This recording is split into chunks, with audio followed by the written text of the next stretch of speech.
story. Um, Recently, we had a graduation in our office for guys in our program. And what we do with the guys is some of them have never graduated from anything. So we adorn them with caps and gowns, and um, they come out, they march. And when they marched in, one of the mothers started crying. And I said, ma'am, why are you crying? This is a joyous occasion. And she said to me, I've been waiting to see my son walk across the stage since he was in the fifth grade. And now he's 30 years old. And so, Mike, what I do is I am the fatherhood coach. I help fathers understand the importance of their involvement with their children and how that impacts their future lives. We are also fatherhood advocates. And so, we partner with people such as yourself, Mike King Bench, y'all, and seek other community resources because no one organization can meet all the needs of one particular father or family. And the name of the organization is? We are My Brother's Keeper of Greater Richmond. My Brother's Keeper. You've been at this for a minute or two. You have been changing lives for a long time. So that mother, that wasn't the first time you heard that. No, sir. It was not. But every time you hear it, it's something. Yeah. It is something because you changed a person's life. Mom had been waiting forever. And all of a sudden that thing happens. So you went through, now I remember back in the day, I hate to sound like the old man, but back in the day, you guys used to have people getting them with suits. You partner with a lot of people and help people with, guys with the dressing and all that. COVID kind of kiboshed that, but you guys still kept rocking and rolling during COVID.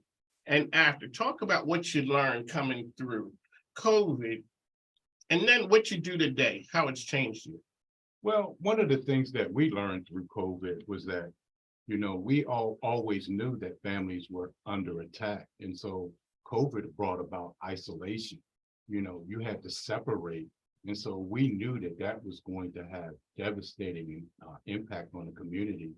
And so fortunately, we were able to find organizations like the Metropolitan Business League. Shout out to Floyd and MBL. That helped us during that period with funding that allowed us to switch to virtual facilitation. And a big lesson that we learned from virtual facilitation was that it was more accessible to guys than trying to travel to a group and so forth. And so we had bigger participation, we had bigger interaction, and guys loved it. And so, because back then you guys were on Hall Street, sometimes it may have been a challenge for some people to get to you. Absolutely. And now all of a sudden, they have access. Okay, what type of programs do you have? Well, we teach 3 courses. We're partnered with the National Fatherhood Initiative, whose programs are really evidence and research based. So we use 24/7 DAD, which is a community curriculum that we use for guys in the curriculum. Anybody can sign up, any agency can refer, guys can refer themselves. We also have Inside Out Dad, where we actually go into facilities and when fathers are about to come out within a year or so, and we begin to help them with their transition and understand some of the changes and issues that they're going to face trying to integrate back with their families. And then Mike, we also have an online platform where guys who it's not accessible to either the community or the group.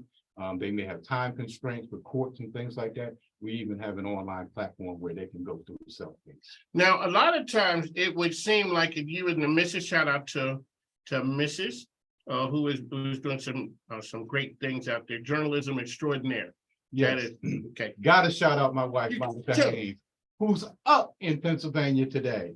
There we go. It's that Pennsylvania thing. Yes, ma'am. So when we talk about making magic happen, so you went through the pandemic. How are people doing in the streets now?